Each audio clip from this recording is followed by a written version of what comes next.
Hey, what's up, everybody? This is a super special interview. I'm here with Ruslan KD in Bless God Studios, San Diego, California. Dude, thanks for being here. Thank you for coming to California Yeah. to interview me on my own set. No, this is cool, man. You're the man. No, we've been chatting for a little bit. Yes. And you're like, hey, I only do in-person That's interviews. right. That's right. And so we're making it happen. You just launched Godly Ambition. I got my copy right here. We people. did. Right We here. did. Look at this beautiful thing. Yep. So congrats on that. How's the launch been? It's been good, man. The impact on the ground, like doing these little book events where I come to different young adults, different churches, young adults ministries churches, and hearing the feedback has been phenomenal. And Yeah. I think that when you're on YouTube, you don't always get to understand the impact that you're making. Yes. So like yesterday I did an event in Dallas, and I'm the guy that's going to line up. I'm going to stand and meet every person, shake every hand, take every picture. I love that. Bro, and last night was like, I'm talking just like a line and around the corner, at least 100 people. Wow. And that's like that. You start seeing the physical impact, and that could get a bit overwhelming if I'm honest. Yeah. That doesn't surprise me though, because anybody I told that I was going to be here and I was going to be in your studio is like, oh, dude, Ruslan, he does things with excellence. I love his messaging. He's like a truth teller out there. Like I think you've established yourself really well. Why you could have written about a lot of things. You've talked about a lot of things over the years. Why'd you talk about ambition? It's a commonly asked question. Like, how do you do this stuff? Right? 8 out of 10 Gen Zers want to be influencers. Yeah, right. Right. And so they're asking, like, how do you do this? How do you do this? And it's like, well, instead of trying to tell you how to be an influencer or sell you a YouTube course or a coaching program, which is, I don't have any problem with people who do that. Yeah. Let me put together a framework for the macro overview of this sort of stuff. From first and foremost, what is ambition good or bad? Scripturally, what is our identity in Christ? How do you discover your purpose, your calling, and your assignment? And let's address it from a top-down worldview issue. And then I get into some of the practical stuff. I would say that absolutely applies if someone wants to be an influencer, but is more about like, what do you want to build in general? Yeah. And I wanted to go that direction. And if I'm honest, like I haven't seen a great book about this concept. I haven't seen a great book lately about purpose and calling. I just saw like as a huge void in the zeitgeist, and I said, let me lean into this. I think I can talk about this in a way that makes sense. Yeah. So much of my journey has been pivoting and reevaluating and trying different things. And I said, yeah, let me give this a shot. That's cool, man. Okay, so I'm gonna ask you about your journey, but I want to go further back because you were a refugee to America. Not the same experience, but my parents were both immigrants. Okay. So I really resonate with that part of your story because I think when you don't grow up here, but you see what's around you, it's the land of possibilities. And then it's also all the things you got to hurdle, right? Culture, value, even the idea of ambition. Because where were you born originally? Remind me. Azerbaijan, Baku, so just north of Iran. Where were you born? So I'm born in Canada, but my parents are both from India. Okay. But pastor's home. So like I grew up with a lot of mindsets around even money, certainly ambition, all that kind of stuff.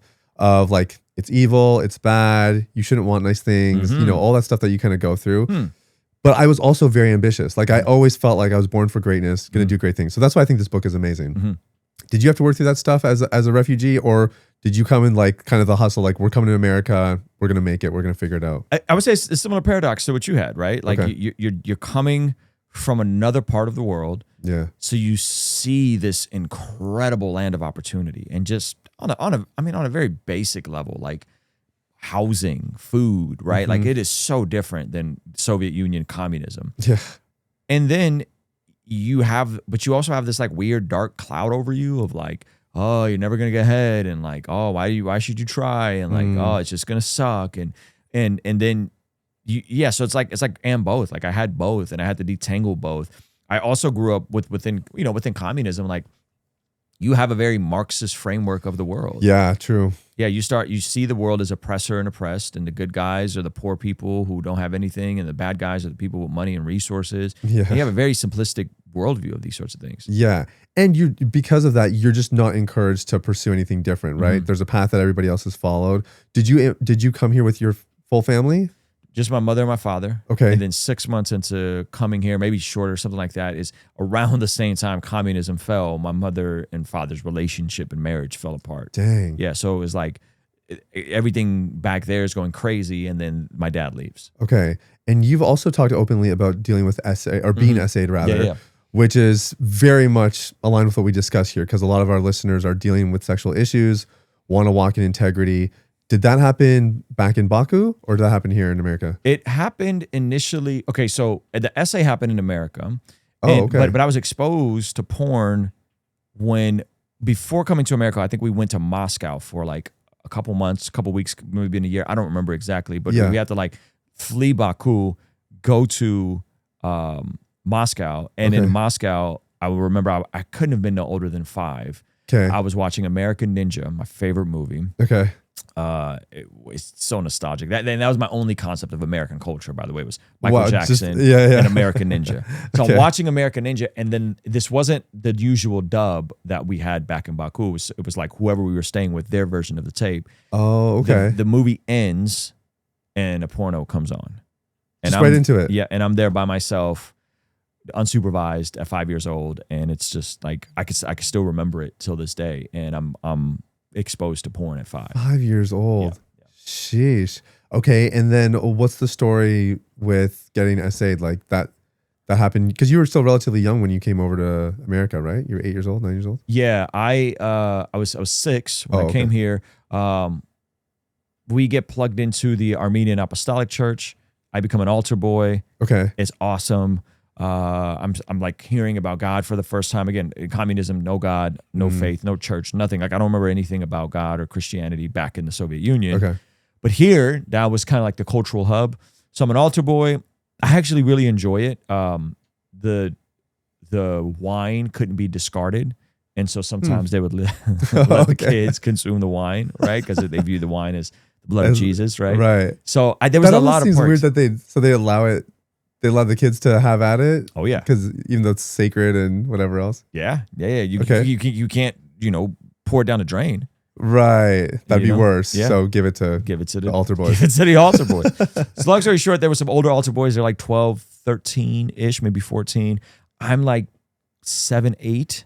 Okay. No older than 9. Okay. And they end up showing me gay porn and like acting it out on me repeatedly. Wow. And then after the fact, it was spun to make me look like the aggressor in the situation. You entice them to do it. Yeah. And so now you're dealing with like identity. Like people were asking me if I'm gay. I didn't even know what gay was at the time. And so that did a pretty large number on me. So then coming out of that, and my dad's not in my life, coming out of that, then I start, very early start being sexual with girls in the neighborhood, Right. So you're talking like by the age of 10, 11, I'm like, wow. I've fully had intercourse. Okay. Yeah. Did you feel like you had something to prove because of what the guys were saying about you, or what do you think was the tie in there? I've actually never thought about it that way, but maybe back then subconsciously, like, oh, I'm being told I'm gay, so like I guess I gotta, sleep. Yeah. Yeah. Maybe. Yeah. So do you think the altar boys were being essayed as well? And I'm just asking because I think we hear these stories now all the time, right? Regardless of what church it is, but it's quite rife. Do you think that was going on? Man, I think there was all sorts of crazy stuff going on in the Soviet Union, bro. Most of these folks that came out here were alcoholics, and a few folks died in drunk driving accidents. There's a lot of trauma, that these folks experience. I mean, you're talking about 500,000 Armenians fleeing Baku within like a couple months. Yes. Maybe it might have even been weeks. You're talking about 500 people that were brutally murdered, thousands assaulted and beaten publicly in the streets. People can pull up pogroms of Baku and see this sort of stuff. So I bet you there was so much stuff that they dealt with. Yeah. So much trauma that it wouldn't surprise me one bit if some of them were, involved in this sort of stuff where it had happened to them. Yeah. Okay. So so you experience SA, you start being sexually active. Mm-hmm. When do you give your life to Jesus? I start smoking, drinking. I got arrested at age 11. I'm sexually active at this point. What'd you get arrested for? Breaking into houses. Okay. Yeah, I got caught in the middle of a break-in of a house. There was an ex-police officer that grabbed our lookout person and threw him in an arm bar. And then they called the police. And yeah, so we get like the whole thing. And that you would think would have slowed me down, but it didn't. We kept breaking into houses. We kept wilding out, like the whole thing. And so long story short, got arrested. We moved here to Vista. Okay. So 8th grade, I grew up probably like 5-minute drive from here. Oh, get out. Okay. And that was kind of like, okay, it's a fresh start. Yeah. I start going to church the end of my freshman year because I started dating a girl. The only way I could see her is if I go to church with her and her family. Okay. on Sundays over Flirt the to summer. convert. Yeah, flirt to convert. Classic. That's great. That's a good line right there. And so I end up going to church really because I just wanted to have sex with her. Like the only way I could see her over the summer. We had already been promiscuous within like a week or two of knowing each other. So I started going to church, and she's like in a Christian family, but she's telling me about Jesus, but she ain't really living it. You know, she's dating a non-Christian. She's being sexually active. And so through years of like in and out of that relationship, I also dated a Mormon girl, a Jehovah's Witness girl, had Mormon friends, Muslim friends, a whole gamut. So the end of my freshman year, through my junior year, through my sophomore year, and then finally at the end of my sophomore year, when me and that Christian girl broke up, we got back together, broke up. That's when I finally like surrendered my life to the Lord. Okay, got it. How old are you?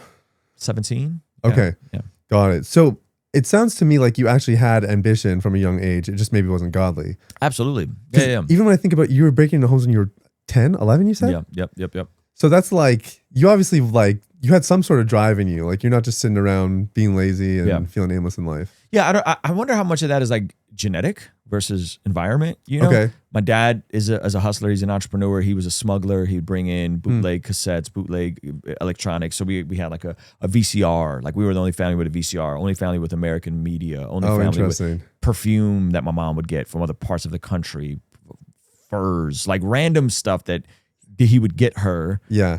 Because he was like smuggling contraband in. That's so fascinating. Okay, so you saw him do this at a young age. I don't really remember. I remember having a VCR, and I remember having stuff other kids didn't have when we were in Baku. Yeah.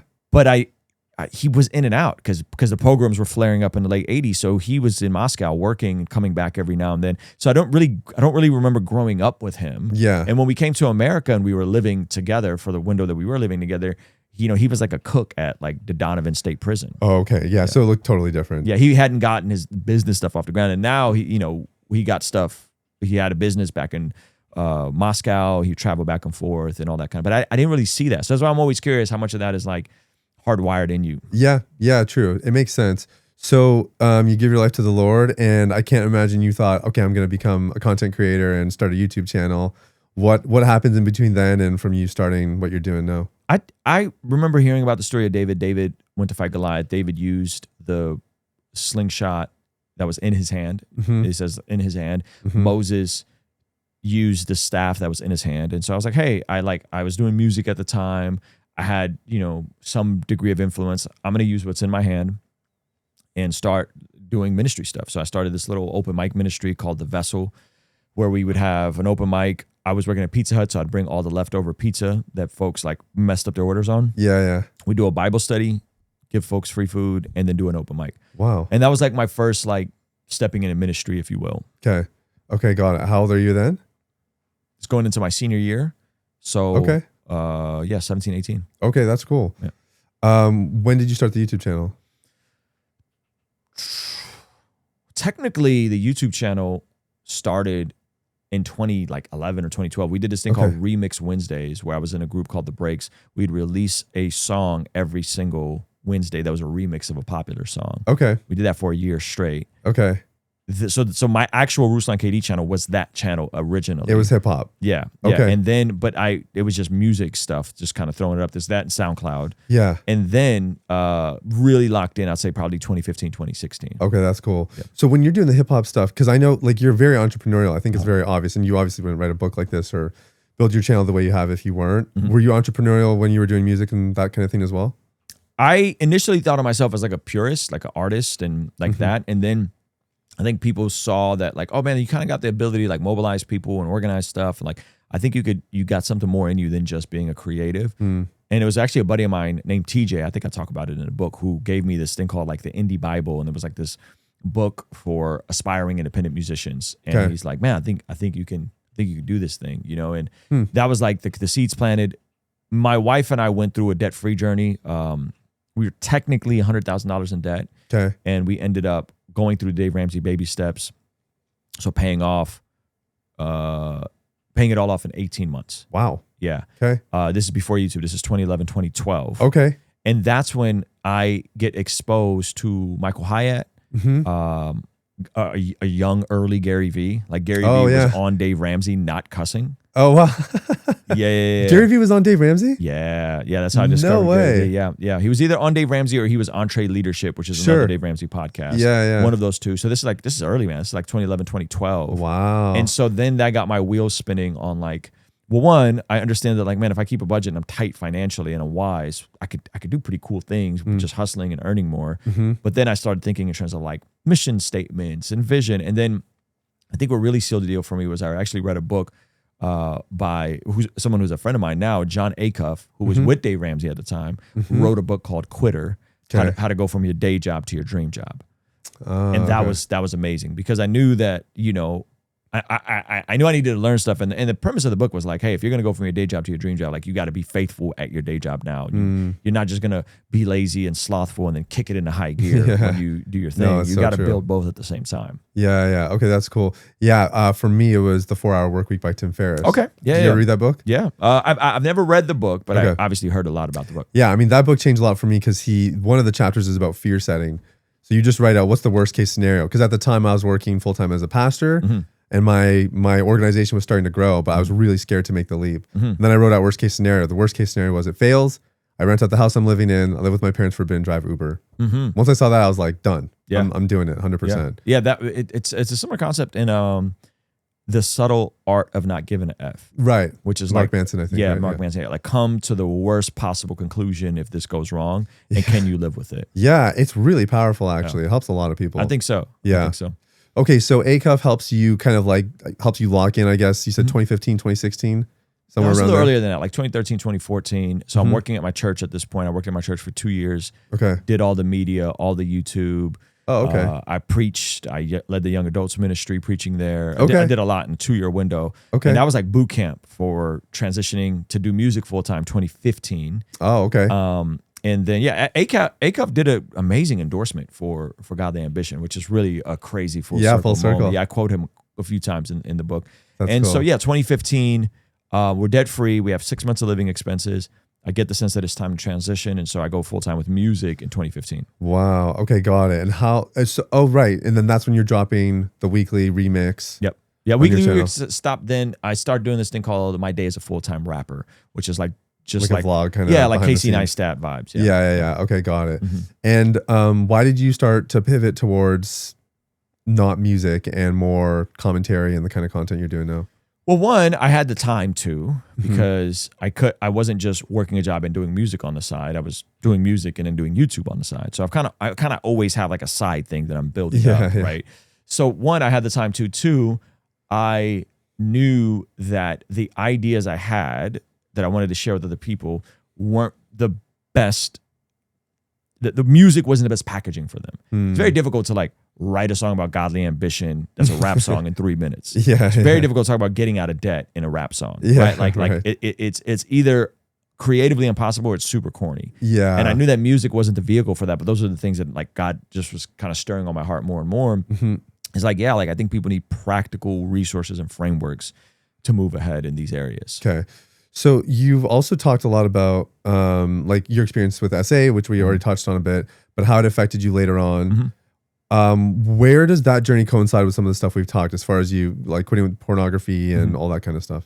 Yeah, it was a struggle, man. Like it was a struggle because I think the thing about that, obviously porn, like is it's so pervasive and it's everywhere, right? Yeah. Like soft versions of it is everywhere. And we're very sexualized. So one, there's like constant stimulation. Two, if you already have this like trauma that you've never really dealt with, it's going to do a number on you. And then three, there's seldom in a book, I call it the law of replacement. Like it's like remove, like, yeah, porn bad. I was like, cool, I get it, porn's bad. But there's never like and go to the gym and start lifting. Yeah, Right? Like there's never like a practicing of the law of replacement. Yeah. And so, yeah, I ended up going through a course at my church called Men Skills that kind of helped me get to the root of some of my triggers and some of my, when my brain gets hijacked, some of that. Around the same time, I got really serious about my health and fitness. I ended up getting in good. I always like lifted and played sports, but I was like, I'm going to really lock in, track my macros, do the whole thing. Nice. And those two things back to back is really where I found freedom. And how long ago was that? Oh man, that was a while ago. That's years. Yeah. Okay. Got it. Tell me about trauma. I think that's something we don't talk about enough in the church. And I think sometimes it's vague, you know, and people have obvious trauma like SA, the kind of stuff that you've gone through. Some people don't. That's my story. My story is I had a pretty good upbringing, but I still had trauma and things I had to address. How did you tackle that? Was it through Men's Skills? Like, was it that program specifically, or what? Yeah, what helped you work through it? I think when I would share my story with people, they're like, "Oh, bro, like that's not that's not normal." Yeah. And you live your life. You're not really thinking about it from an outside perspective. Sure. And it's your normal. It's your normal. This is my reality. So I think just being transparent, and vulnerable about that. Folks were like, "Hey, man, like this isn't. You've gone through some stuff." And then going through that course, and then finally being seeing other areas that would like flare up interpersonally, and like my brain, the way I would deal with conflict was very like binary and black and white, and I had some relational blowouts. So I was like, I finally was like, man, I'm just gonna go to therapy, And then I like sat down, explained what happened to me in therapy, and they're like, oh yeah, no, bro, these are symptoms of onset PTSD. Like this stuff happened to you as a kid. It did a number on your brain. Yeah. So the porn and the way you handle conflict, these are just symptoms of like the deeper issue of how you were sexually assaulted. And I was like, oh, okay.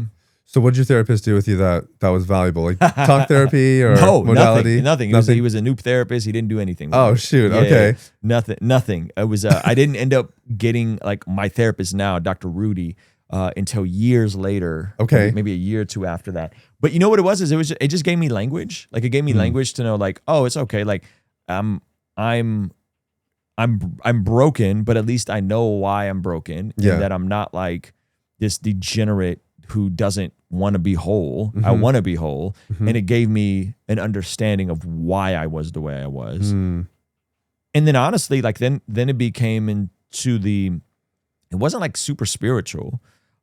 It was like super practical. So like, hey, I'm not going to look at porn. Guess what? I'm not going to stay up late. Why? Because when I stay up late, I make bad decisions. I'm gonna start waking up early. Right. That means I got to go to bed early. Right. I'll go to the gym. I work out.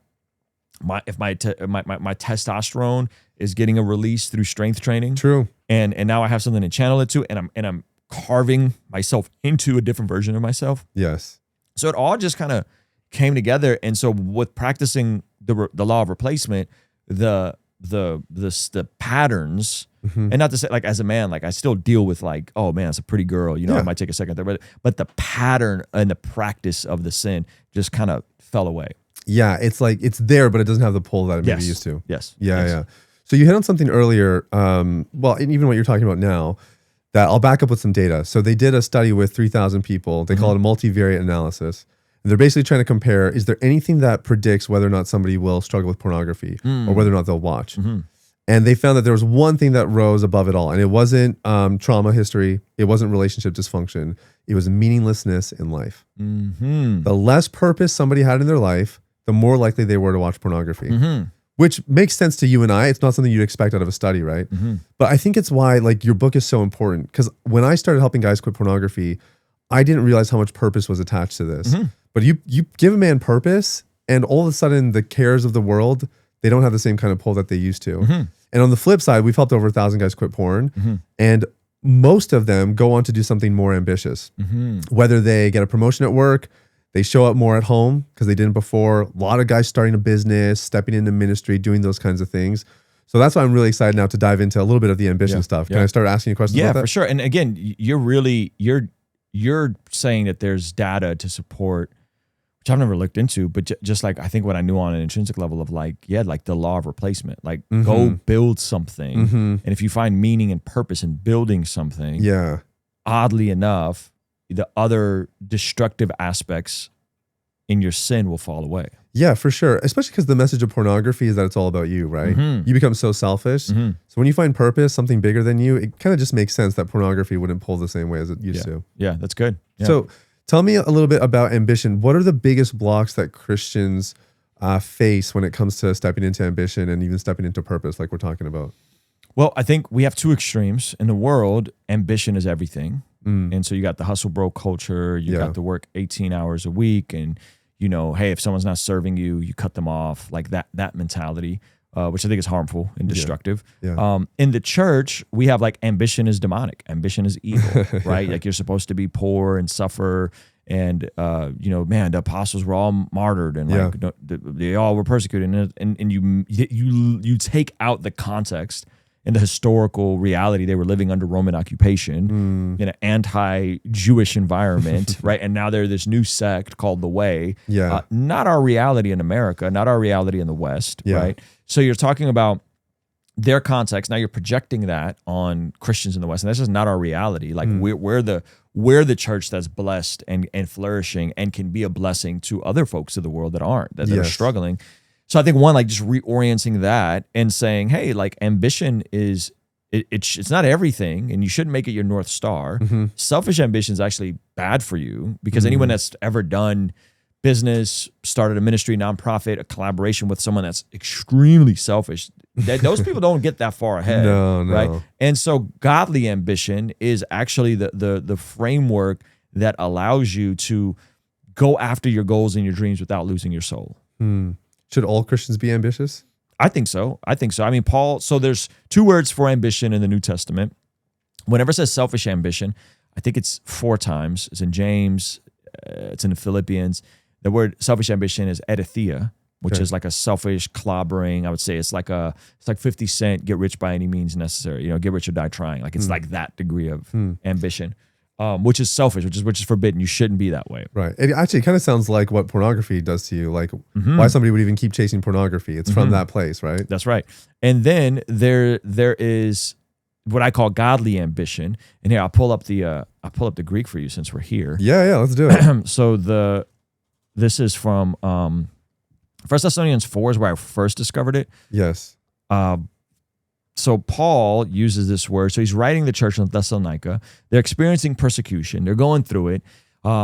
People are getting martyred. They're asking about the rapture and when is that going to happen, right? Does that sound familiar? Right? and at the same time, they're kind of letting their day-to-day life slip. Okay. And so Paul, in verse 10, it says, and in fact, you do all of God's family throughout. And in fact, you do love all of God's family throughout Macedonia. Yet we urge you, brothers and sisters, to do so more and more. So the church in Thessalonica had the ability to love the church stricken by poverty in Macedonia. And so he's like, hey, I need you guys to step up. Yeah. Because you guys have the opportunity to take care of this other church that's struggling, right? And he says, and make it your ambition to lead a quiet life. You should mind your own business and work with your own hands, just as we told you, so that your daily life may win the respect of outsiders. Wow. And so that you will not be dependent on anybody. Yeah, that's good. Right. And then again, you scroll down a little bit and it goes back into the last days. Right. So chapter 5, for you very well know that the day of the hour, Lord, will come like a thief in the night, while people are saying peace. So they're like, they're asking about, like, when's Jesus coming back? People are getting killed. That's the backdrop. I just want to point out that before that, he talks about, I think if you go to verse 8, let's see. No, further up. Yes. Right? It's God's will that you should be sanctified, that you should avoid sexual immorality, just like we talked about. Like almost like it's kind of the gateway. Yeah. Like you get this area cleaned up and then you can step into ambition, everything else it's talking about. It's really, really interesting. Yep. So we go down here and I use Logos Bible software. It's my favorite Bible software. If we hit that word study, boom. So now we have the word ambition in the Greek. So the Greek pronunciation of it is philiotimeome. You go down, you see it's translated as ambition, goal, make one's ambition. Check out Wes Helf broke this down for me. This is philios, which is where we get our word brotherly and friend. Like Philadelphia, brotherly love. Right. Yeah. And then you got time. So it's like a love of your brothers, redeeming the time, right, with honor. And so here's the definition here. And so we see it used 3 times in the New Testament. Okay. Romans 15:20. It has always been my ambition to preach the gospel where Christ was not known, so that I may not be building on someone else's foundation. So it's Paul's ambition to preach the gospel. Yeah. 2 Corinthians. So we make it our goal or our ambition to please him, whether we are at home in the body or away from it.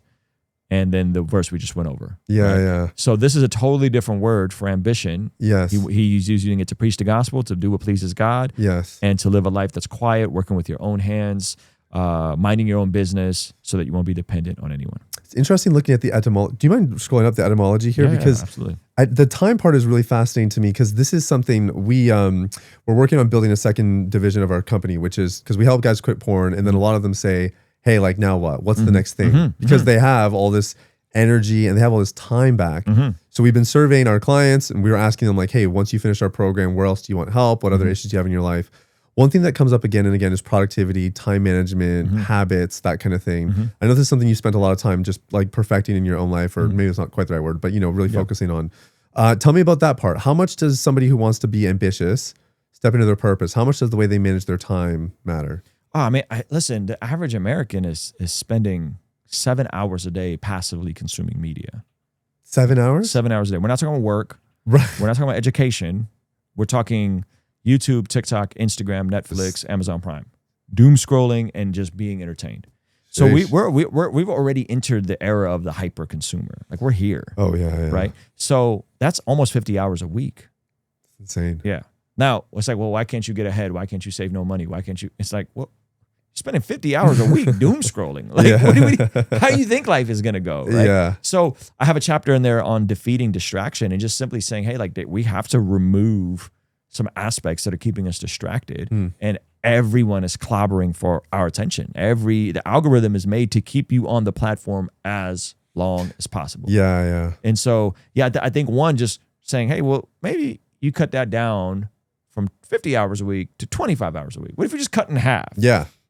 Then you start looking on what it takes to be competent at something, right? People struggle with confidence. It's like, well, confidence is a byproduct of competence. So if you're not confident, it's because you're not competent at anything, right? So you look at, there's a book called The First 20, I'm sure you've heard of it, which says that you can become competent at almost any skill with 20 hours of deliberate focus. So where are you at right now? What skills do you have? Where do you want to go? What skills do you need? Do you have 20 hours that you can carve out over the next month? 5 hours a week to develop that skill that you clearly everybody does. And everybody does if we just cut back on some of the consumption. Yeah. Right. You could develop that in 1 week. You could if you could learn to jump into deep work within a week, you can learn to play an instrument. You can learn to design. You can learn to fill in a blank. So I think people got to take an inventory of like, what am I naturally good at? What are some needs that are in the world? And how do I level up my skill set and become a bigger asset right where I'm at? Like you don't need to worry about the next thing. Yeah. Right where you're at, the employer you have, the job you have, the ministry you have. Let me just be a bigger asset. And a lot of that requires you to sacrifice the distraction and say, I'm going to lock in and I'm going to learn, I'm going to develop myself. Yeah, it's really good. The distraction thing I think is so important because we are unbelievably distracted between notifications, whatever else. You're very productive. You told me about how busy you are this week, travel and speaking engagements and, content and all that. What are some practices you do to just guard your time and make sure that you're making the most of it? Yeah. I just got back from Dallas. I spoke 3 times and did five podcasts in 48 hours, which was a lot. And we're talking insane. Long form podcasts and live events. That's people don't understand how exhausting that is. Yeah, it was pretty intense. So one, I don't have any notifications on my phone for anything. Outside of like text and maybe a phone call here and there. But usually, so notifications generally off. No social media notifications ever for any app. Ever. So I don't know when my favorite show is dropping on Netflix. I don't know when my favorite YouTuber uploaded a video. Yes. I don't know anything. Second, I delete Instagram probably once a week. Yeah. And sometimes I'll put it back on. Yeah. If I'm actually like moving around, I need to be posting stuff. Yeah. Post and ghost as they call it. Post and ghost. Yeah. So I'll delete it. I'll put it back on. And then even when it's on, I have the timer set with I think I get an hour a day or 30 minutes a day of Instagram, and then the time is done. Yeah. You can do that just in your iPhone, right? You can right. Yeah. Under your screen time settings. Yeah. So yeah, I have all the screen time settings set there.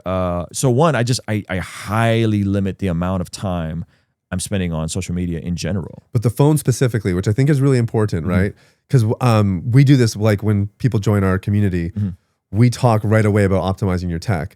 But specifically, we go after the phone. Because 91% of porn's viewed on the phone. And actually, the most popular time is between 10 o'clock and midnight. So we just say, charge your phone outside your bedroom. You stack the odds in your favor right away. Absolutely. Or just go to sleep at 10 o'clock. Or 9 o'clock, even better. Yeah, go to bed earlier. Play with it. I have very intense restrictions and moderation on my Google. So like on the Google, I have restrictions for anything explicit. Yeah. And so everything's getting filtered out on Google. And then on my phone, I have all sorts of restrictions and moderated stuff within, I think it's under that same screen time setting. It's just right, like native to the, like it's not a Covenant Eyes or something. No, it's on Apple. So like I can't even get on stuff if I wanted to because my Google is locked down. Yeah, and my own phone is locked down, and so I'm on Safari, but like I'm not.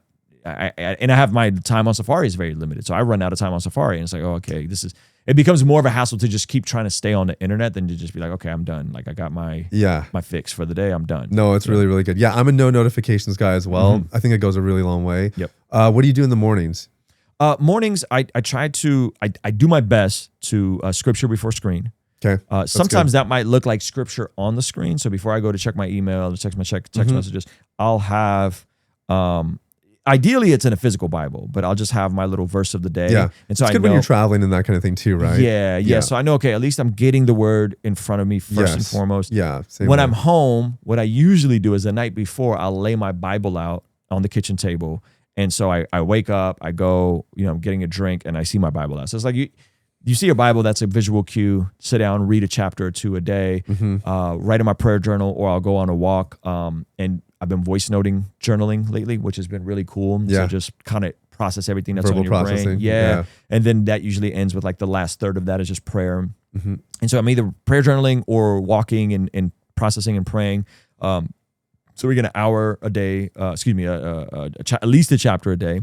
And then usually after that, again, I'm either walking and moving or I'm like going to the gym. One of the two. I'm trying to I'm shooting for like 12,000 steps a day. Oh, wow. Good for you. Getting consistent 10,000 steps a day. So that'll look like 3, sometimes 4 walks. Yeah. And if I could do that and lift and I'm tracking my calories, then I'm in a good spot. Then you're on fire.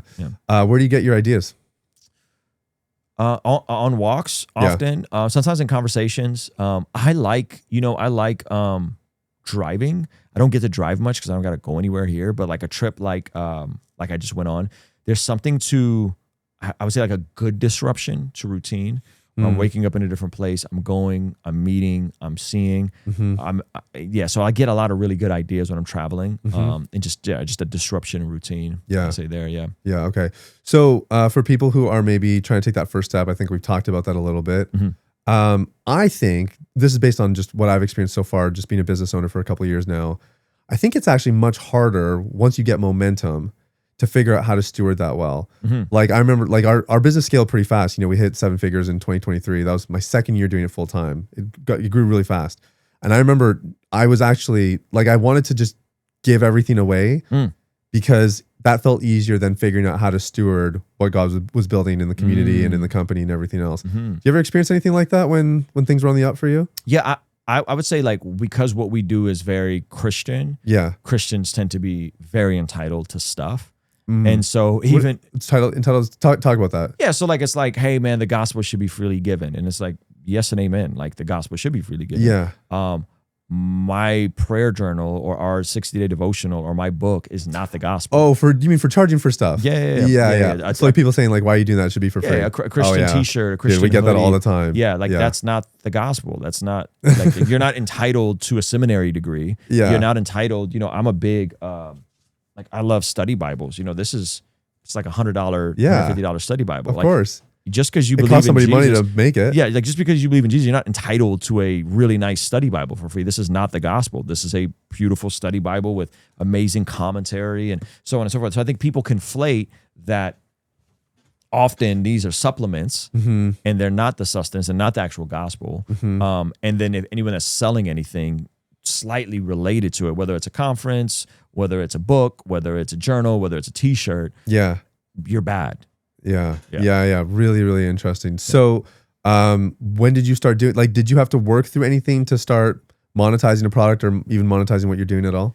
I mean, I think so. I initially came into this doing music, so I wasn't really doing Christian content initially. I was, I guess, doing Christian music because I was a Christian and I was making music. Yeah. So I would say early on, it was, hey, I'm making music. We got merch. That was different. And then we had a community of aspiring rappers asking me, how do you get to this place? I wasn't like super successful, but we were grossing 6 figures consistently from 2015 to 2021 off of music. Okay, wow. Yeah. Maybe 2020 was the last year we grossed 6 figures. So consistently making good money off of music. Yeah. So that was like, okay, let me give advice. So I started a Patreon community, a couple hundred people that I'm like reviewing their music. I'm giving them feedback. Oh, that's sick. And then that was the community that started asking me to talk more about my faith and give more of my opinions and give more of my hot takes. Oh, interesting. And then that is kind of how I got into like this current format of YouTube, just really listening to the audience that was in front of me. That was like, hey, like you should talk about this. Hey, this celebrity pastor scandal happened. How do you process this? Right. Those were the questions. And then oddly enough, connecting current events and culture to scripture was the thing I had done the longest privately. Like going back to when I started that vessel of hip hop ministry, of it, taking hip hop and culture and blending it, not blending it, but rather or subjugating it to the Word of God and saying that the Word of God is primary. But that doesn't mean we have to cut ourselves off from the things that we enjoy. Okay, so you made money in music as a Christian hip hop artist. Yeah, that's how you're branded. Yep. Is there a double standard? Are Christians more okay with Christian musicians making money than a Christian content creator or an author or someone else? I don't know, because I think at this level, there's so much scale. And so I'm impacting so many more people. There's so many more eyeballs. It's hard to call it, right? Back then, there was probably people that felt a way about it too. But back then, it was like, oh, you guys are too edgy, or you're like, whatever. Like that was the feedback. You're not Christian enough. Now that I'm like overtly, unapologetically Christian, now it's you're fleecing the gospel. The standards are different. Standards are different. So I understand getting flack. That's one thing. We get flack all the time. But did it get to you? Like, did it bother you when people were pushing back on you monetizing your stuff or selling a devotional? I think it only bothered me when they took old clips that were out of context. So about you saying like you wouldn't charge for something or something like that? No, the opposite. Like 2018, 2019, I'm having very frank conversations. I'm bringing on marketing experts to help Christian rappers monetize. Oh, I see. Okay. Yeah. So I have like my buddy Brandman Sean on. I talk about him in the book. I've had very overt conversations because I'm seeing these Christian rappers that are aspiring and they're struggling in their marriages and they're struggling with their kids because they are doing it for God, that they stop doing their life with God. And then and I'm like, yo, you guys got to figure out how to make some money. Like you can't just do this thing in the name of ministry. And you don't even know if you really are doing ministry. Like you really want to be a rapper. And so I'm speaking to them very flippantly. Long story short, those videos from 2018, 19, 20, right before I'm making like explicitly Christian content, I'm speaking more to Christian artists. Those ended up getting chopped up and clipped around and framed as if I'm talking to people this way about monetizing Christian YouTube and monetizing the scriptures. And I wasn't. So it just bothered me that it was like such a bad faith interpretation of like, one, who am I speaking to? I'm speaking to men that are fumbling their personal lives. Two, what am I telling them to monetize? I'm not telling them to monetize the gospel. I'm telling them to monetize their music. Right? And so it was more like frustrating around that. And the clips were obviously old. I look totally different. You know? I'm in a different studio. But some people have such a low approach to a good faith conversation, and then the pile on will happen. And so like I went through that, but you just kind of like contextualize it, tell people what it was, and then move on. What's the hardest part about pursuing godly ambition and staying true to what God's called you to do? I think the hardest part is managing tension.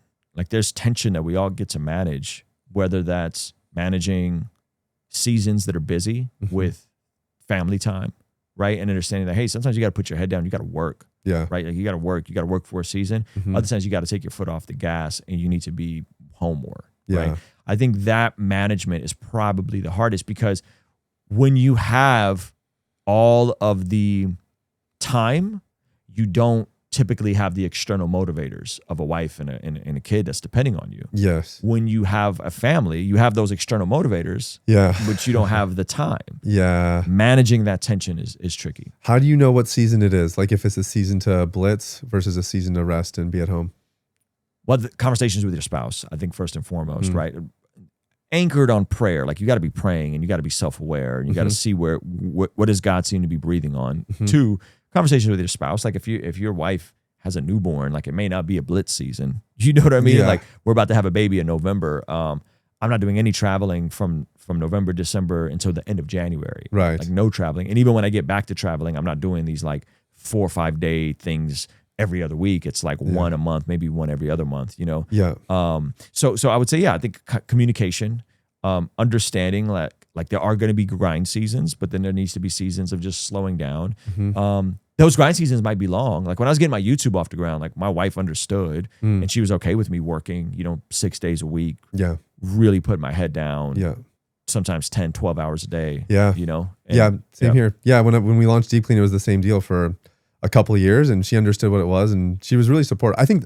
I mean, we don't need to go into this, but I think picking your spouse actually matters a lot too, doesn't it? For making sure that you can actually pursue what God's put on your heart properly. Yeah, because I think here's the other frustrating part I have about this is that sometimes there's a conversation right now in Christian evangelical circles. I'm not sure if you've caught wind of it, but there's a lot of talk about Sabbath, right? Of course, John Mark Comer probably pioneered that one. And I think Sabbath is great. Like I think you should take a day off. I think you should sleep 8 hours a day. But when you got guys in their early 20s asking me about Sabbath, like, bro, you've lost the plot. Like, you've totally lost the plot. Like, Sabbath is a healthy principle and a rhythm to practice, but this idea of like, I'm going to shut my phone off for 3 days and like go ground in the earth and like read my Bible and get my Papa time with Jesus. Like, it's so counterintuitive because those are actually seasons you need to put your head down. It reminds me of, and this will probably be controversial, but it reminds me of like the IHOP 24-hour worship things. And it's like, okay, like cool intent, but like folks in their late teens and early 20s need to go and learn some skills and work. They don't need to be worshiping for 24 hours straight. Like, you're now training people to be so heavenly minded they're of no earthly good. Wow. And when they got that window of time from 18 to 25, that's actually when they need to put their head down and work and develop some useful skills. So yeah, serve in church, but you don't need to serve in church 5 days a week. Serve in church once or twice a week and go learn some stuff and do some stuff. Yeah, see, that's a really good point because especially when we talk about business building, really building anything, your 20s are the season to build those skills and to figure out, hey, I did this for a couple of years, I actually don't like it. And you can pivot and you don't maybe have a mortgage, you don't have kids. The responsibilities are totally different. Even if you do have those things, you're still young. You're going to have much more of actually the energy and ambition to do it as well, right?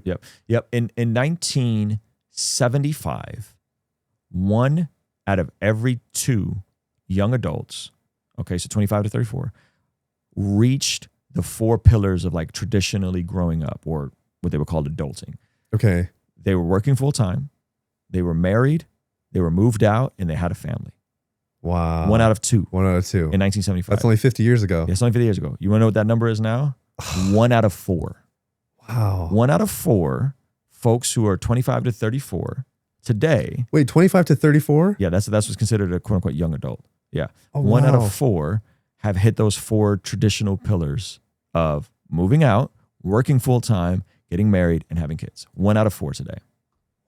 So all this idea, and again, I worship Jesus, get into a local church, practice Sabbath.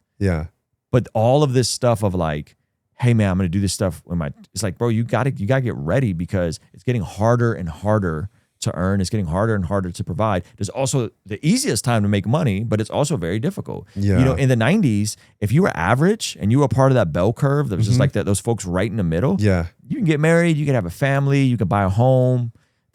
Those days are done. You have to be an outlier now. You have to be exceptional now.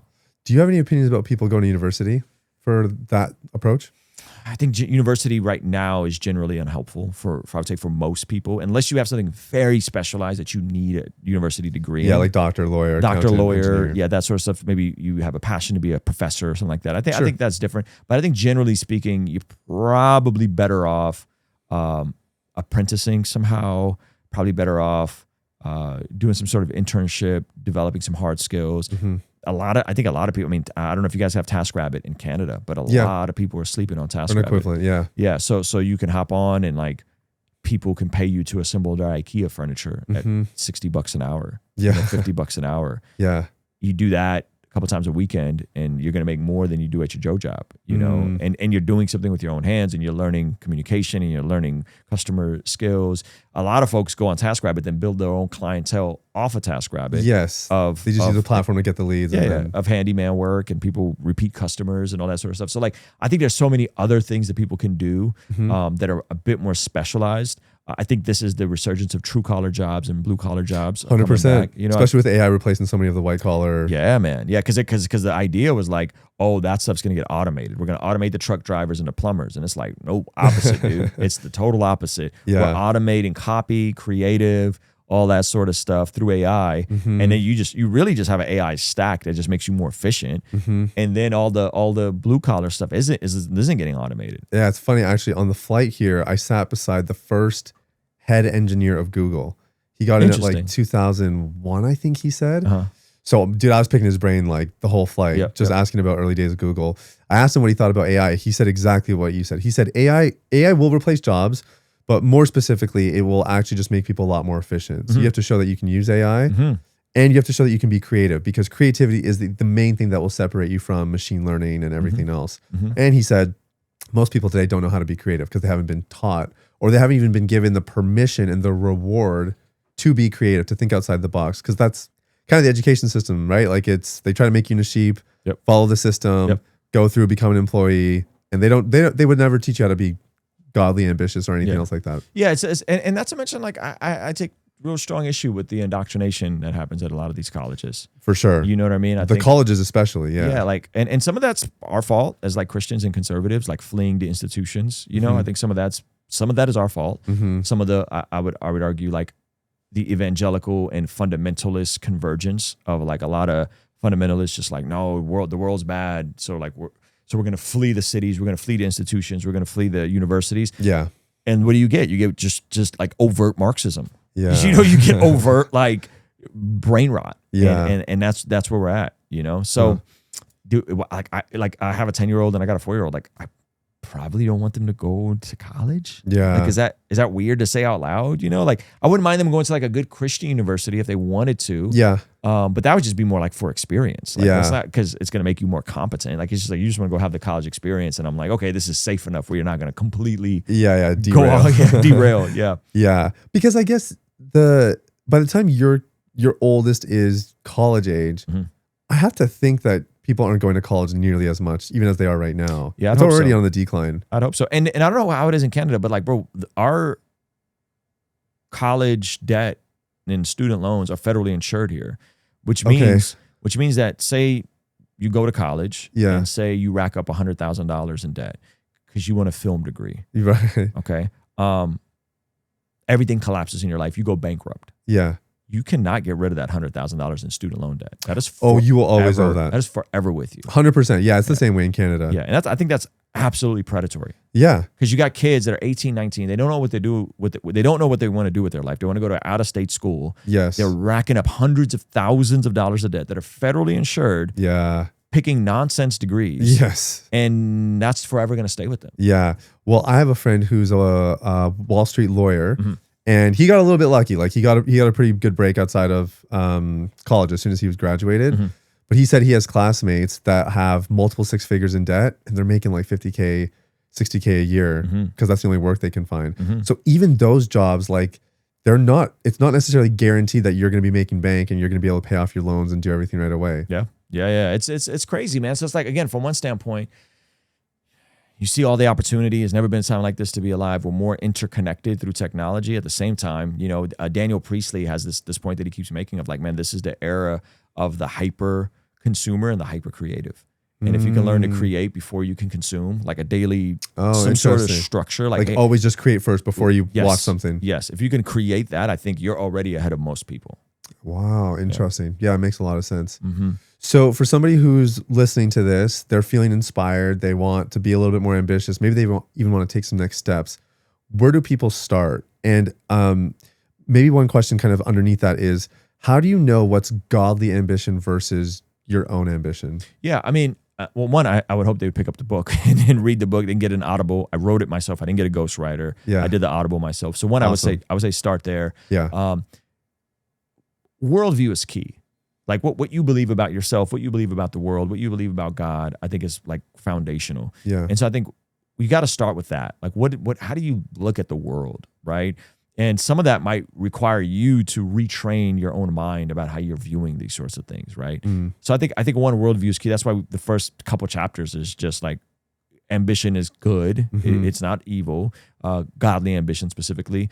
We get into identity, like who are you and whose are you? And then we get into purpose, assignment, and calling. Okay. So like we got to get our head on straight before we start doing. Yeah. You know? So I think that's like primary. And then where would they start? I think they need to figure out like, am I sustaining myself yet? Like, am I actually taking care of myself, right? Or am I aimlessly wandering, trying to figure out the next Amazon Prime dropship automation hustle, right? Like, Because if you're not sustaining yourself, like you probably don't need to go start a business right now, unless you're some sort of like savant or like your uncle is a business owner and can throw you a bone. Like you probably need to first learn to sustain yourself, right? So I say I break this down into 2 buckets. You got to learn to work to eat, which is oddly enough from 2 Thessalonians, a man who now work ought not eat. So you got to work to eat right now. What are you doing right now to make some money? If you don't have a job, like TaskRabbit, maybe Uber, right? You talked about, hey man, if everything collapsed, I'll just go work for Uber. When I quit my job, I applied and was certified to drive Uber. I never had to open the app, but I knew you were ready. If everything collapsed and everything failed, I can go drive for Uber. Smart. Right? So 1, you got to learn to work to eat, to sustain yourself right now, provide for yourself right now. Yes. There is an amazing dignity in that. And you don't have to do it working 40 hours a week at some job, right? Like you can do it just figuring out a way to side hustle and developing new skills and that sort of stuff. I'll say 1, work to eat. And then you got to figure out how are you going to sow to reap for the next season. So we don't sow seed today to expect a harvest tomorrow. Yeah, true. Me and my son, we're in our backyard and we have a couple fruit plants and trees and oranges. We're eating cherries and we had the seed of the cherry. And my son was like, Dad, we should plant a cherry tree, you know, because he sees all these other trees. And I'm like, oh, okay, let's Google it. Dude, I Googled how long it takes for a cherry tree to grow. 7 to 10 years. Wow. Right? So think about how many people are like, dude, I tried the thing. Yeah. It didn't work. Tried to grow cherry tree, but year 2, nothing happened. Man, and nothing I quit. happened. I quit. And the reality is like, it takes longer than you expect. Yeah. It takes longer than, again, unless God just breathes on something, unless you have a great network of people, unless you're a savant and you're extremely talented in different ways. But generally speaking, man, it's hard and it takes a long time. You almost don't want, like, I think you don't want that. That's actually something I prayed when I started creating content and all that. I did not want to blow up. I didn't want to go viral early. And now I really don't even care about it. But I've just seen too many people who, you know, they peak really quick. Then 5 years, 10 years later, you don't really hear about them because whether it was they didn't have the character to sustain it or, you know, there's something else going on. I just think it's actually a blessing. It's a blessing to be able to actually have to sow seed, till the ground. And it's a really good thing when you don't get things as fast as you want. I think it's part of that character development that you need. Yeah, absolutely. Absolutely. I love that. Yeah. So I would say, man, figure out what that thing is and do it and try and experiment. I would say getting into a local church is great. That is going to surround you around people that are different than you. I think that's always good for your development. I think in every aspect, like people that are a season ahead and are maybe you're young, you're not married, being around people that are married, people who have kids, you don't have kids yet, people who are empty nesters, your kids are young. I think there's just a lot of value in being around different types of people. So I'm a big advocate of the local church. Yeah. And then I would say, being creative. Like what problems have you solved for yourself that you can solve for other people? Yes. And that's like the very basics of like just starting a business. 100%. Hey, I fixed this about my life, or I have a service or a skill that can fix this for someone else. Let me do that. I'm sure at some point you've heard a message about character and gifting. How much does that matter if somebody wants to pursue ambition? How conscious should they be about their character and those kinds of things? Yeah, I absolutely. I think character, in my opinion, is above gifting. I think grit, character, adversity, self-reliance are way more important than gifting. Yeah. The folks that are often the most gifted have the worst work ethic, right? So it's that age-old, like hard work beats talent when talent fails to work hard. So you may not be the most naturally talented at something, but if you have grit and you can outwork people, that can position you to do more and to be more efficient, to learn faster, to be more fun to work with, to be more humble. Because you're like, oh man, like I don't got all the answers, but I'm just gonna chip away. So yeah, I'll take work ethic and grind over someone that's gifted. In a perfect scenario, you have enough self-awareness to understand what are your natural wiring, and you have the grit and the grind to develop yourself. Like in a perfect world, you want both. You want someone that's gifted and someone that has work ethic. Yeah. What have you done to like keep yourself grounded as the YouTube channel's grown, your influence has grown, you got a book out now? Any practices that you do to keep your character intact? And yeah, I mean, I got an amazing wife. She's not impressed with any of this stuff. I'm sure your kids are even less impressed, right? Very less impressed. Yeah. So I got an amazing wife. I got amazing friends. I got a lot of folks that are like day one, know me for decades. That's nice. That are active in my life. That's really nice. nice. I have a great local church. Got a great pastor. Got a great therapist that I speak to every other week. And I just generally do my best to lead like a very simple, quiet life. Yeah. Right. So like when I'm traveling, that's kind of the exception to the rule because I got a book out and I'm moving around. Yeah. But generally, I'm within a several mile radius of my home. I go to church once or twice a week. That's it. I live a very simple life. And I think those anchors, I think the other side to this is, I think generosity is the antidote to greed. So being generous, like being wildly generous with when you have opportunities, whether that's personally to my local church, I give to and through my local church, charities, nonprofits, missionaries. So I think generosity, like once you start making a little bit of money, like start carving out a consistent rhythm to give, is a great way. I also think giving in ways where someone may want a mentor and you may not be able to be that mentor, but you'll at least allow them to send you questions. You know, so there's a lot of folks that are like, hey man, like when you mentor, like I can't mentor you, right? That's why I wrote a book. I'm hoping to help at scale. But tell you what, send me voice notes on Instagram with your question. And I will answer any question when I can. Wow. And so I have that open for quite a few people. You know, I don't know how much that helps if I'm honest with you. You know, I think sometimes people pay attention when they pay for something. You know? That's true for sure. I think it helps more than you realize though, because I'll tell you, when I started out in business, I had a couple, my wife's uncle, I had like two people who anytime I called them, they'd pick up the phone and they'd answer my question. And them taking time to answer my question I didn't always do what they said. I wasn't the greatest student. And sometimes it wasn't always helpful. But the fact that they answered the phone signaled to me they believe in me. Because if they didn't believe in me, they wouldn't answer the phone. And when you start out, man, that's actually really valuable. Just to have somebody who's ahead of you that says, hey, you're actually still worth responding to a voice note. So I think it's incredible you do that. Yeah, I think people just wanting to be seen. I think a lot of people just want to be seen. And sometimes proximity is powerful. Just being in the room with someone. Powerful. So powerful. And so I think those are the aspects that I'm like, hey, I can make myself available even if I can't like mentor you and have coffee with you every week. You have access to me. Yeah, that's really cool. Is it harder to get in rooms now with people that are propelling you further ahead as you've grown? Like I've heard like Alex Hormozy, for example, talks about how as he scaled, there's just fewer people he can call to answer a question for him because so few people have the problems he has. Do you run into that challenge at all? Like, because I don't know if you've ever done masterminds and stuff like that. That's been really impactful for me. I'm not really in anything right now. I'm kind of figuring that out. But as things have grown, is it harder for you to find people that you can call to get your questions answered?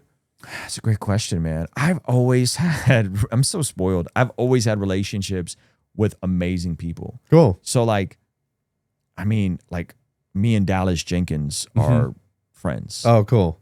Every time I reach out, he gets back to me very quickly. Wow. That dude is in another stratosphere with what they've built with the Chosen. Yeah, it's unreal. Yeah. You know what I mean? And so like, I've always had people that are like such a big jump ahead in terms, whether that's revenue, whether that's impact, following, whatever. So I've always had access to people. But you know, a lot of times those conversations have way less to do with tactics. And have way more to do with, hey, like, how's your marriage? Like, how are you doing with Jesus? Right? Like the main thing has to be the main thing. And I would think you probably have fewer people who are going to ask you those kinds of questions at this stage. Yeah. So, but yeah, by the grace of God, bro, I've been so fortunate. In terms of, and again, like, you know, I went to Sean Cannell's very first Growth Video Live conference. Yeah, he's like the YouTube guy, right? Yeah, in 2018. Okay. Had 5,000 subscribers. He made me sit down with vidIQ. vidIQ said, hey man, your stuff's good. You got to do thumbnails. I wasn't doing thumbnails. Just like random things from the video. In real first year, kind of focusing August 2018. By the end of 2019, I'm at 15,000 subscribers. Okay. So I've always had a Sean Cannell that I could reach out to. I've always had those folks that are like literally leaps and bounds ahead. Yeah. And I've also like supported their work and read their work and stuff like that. Yeah. And so, yeah, to answer your question, yes, all the time. No, I'm not there. And here's the thing. This I'm not trying to sound arrogant. Like I've interacted with Alex quite a bit. I don't want anything from Alex. Yeah. I don't need your help on your $100 million offer. I'm trying to build something different. I don't want to do one avatar for one 7-figure business for one thing. I don't do any of that. We do the opposite. We got 5 different products. I do music. I'm doing a tour. I'm doing a summit. I got a lot going on. Yeah. I'm very hot cold with Alex, by the way, as well. I should mention. Yeah. Because he's obviously like very gifted in business. Yes. And he's built his life around it. Yeah. but everything underneath it is obviously I'm like vehemently against. So it wasn't an endorsement. It was just an example of someone. Yeah. So I say all that to say, like, my heart for someone like Alex is like, hey man, do you want to just hang out? Because I don't need anything from you. I'm set financially. Yeah. And I don't want acquisition.com to buy what I'm doing. Yeah. But I get the sense sometimes that you probably just need some people around you. Yes. And behind the scenes, those are the interesting conversations.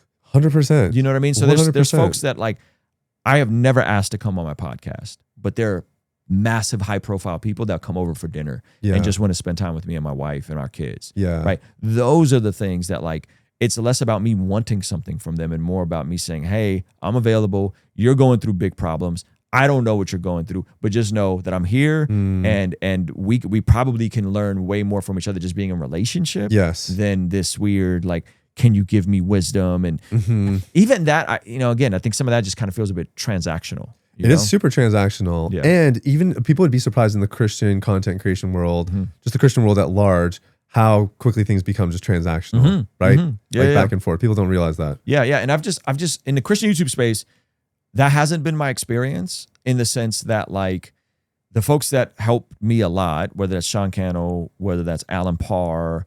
Alan spoke really well of you, by the way. He was on the podcast as well. He's great. Yeah. John McCrae. I just did Alan's podcast as well. Nice. All of those people have became, like, real friends. Yeah. Like, Alan has brought his family over to my house. Oh, wow. Our kids know each other. John McCrae's son and my son are friendly, right? Like, so I think a lot of relationships get built. And so we'll talk YouTube stuff, but we're not sitting there, like, in the weeds. Yeah. You know what I mean? Like, what'd you do with this thumbnail? What were you thinking when you did that? Yeah, we don't do that. Yeah. But I think you need that, right? Like, I mean, we all need that. We all need people who are just there to be there for us, and it gets harder to find. Yeah. I think what we need more so than tactical stuff is, like, permission to keep going, or permission to do the hard thing that's uncomfortable. So, like, right now, like I'm I don't know when this is going to come out, but, like, I've made several videos about just the absolute lunacy that I'm seeing, specifically with the woke right, but more particularly with the Candace Owens and the Nick Fuentes. Like, I think what they're propagating is so harmful. And about so the Charlie Kirk stuff and all that. The Charlie Kirk stuff, the actual white nationalism, like the actual, like, white supremacy that Nick Fuentes is pushing, right? Right. Race realism. I think that stuff is just is poison, and it has this bizarre, what is it called, the horseshoe theory, where the left and the right kind of meet. Oh yeah, on the same end of the spectrum. They both don't like Israel. They're both victims. The system's built against them. You're never gonna get ahead. I despise that mindset, and so like, I'm going pretty hard right now at Candace Owens and Nick Fuentes. It's not comfortable. I'd rather just do beautiful, wholesome conversations like this one. But I think it's necessary, and sometimes I need a Mike Winger to be like, no, you need to keep going. Like, you need to keep leaning in on this, because we have to expose some of the dark ideologies and stuff that's creeping into the church. Yeah. So you get, I guess, confidence or that encouragement that sometimes you need to just keep going, to do the thing that you feel like you should do, even though it may not be uncomfortable, or maybe uncomfortable. Yeah, and because, again, it's less about tactics and thumbnails and titles. It's more mindset and permission. Like, no, you're doing the right thing. And the message, right? Like, I think in the social game, whether it's Instagram or YouTube or whatever, you can get so caught up in the tactics, but really it's the message at the end of the day. Yeah. The main thing is the main thing. Yeah. 100%. What are you dreaming about for the future? What's keeping you ambitious right now? Like you mentioned, obviously things have grown a lot. You're doing really well. You mentioned you're set financially. What inspires you, and what are you dreaming about in the future for what you're up to? Yeah, I wouldn't say I'm set financially. I'll be set financially when I pay off my house. That's the big goal. Financially. Cool. Sorry, maybe I misunderstood what you said. Yeah, earlier. I mean, I'm fine. Like, I don't worry about money. I got you. Yeah, it's like the past couple of years, that's not like a concern. But we're working towards, like, man, within the next couple of years, I really want to pay off my house. That's awesome. We're all going to see you in Ramsey Studios screaming, "I'm debt free." Well, I guess I'll come back the second time and scream, "I'm debt free." So the thing I'm most excited about, obviously, is the book. The feedback I'm getting on the book has been absolutely amazing. Cool. The people that are reading it, that I'm meeting. Yeah. Absolutely incredible. But yeah, we're doing a tour. So, like, I can go the direction of, like, Christian evangelical conference circuit, which there's nothing wrong with that. And I will do those events sometimes. But what I'm really trying to build out is, we're doing this theater tour in the spring. Okay. And I'm going to Dallas, Houston, DC, New York, Atlanta, Pittsburgh, Nashville, LA. Cool. And we're doing a tour of theaters where I'll be doing a talk from Godly Ambition, sprinkling in some music, Okay. and then doing like a live podcast. Oh, sick. Yeah. I'm bringing Ryan Horton to do worship at the beginning. Okay. Me and him have some music together that we've been working on. Oh, wow. And so I'm trying to like create this immersive live experience for people. Yeah. That pulls on some of the stuff they like from my YouTube channel, but really is a community in the room experience.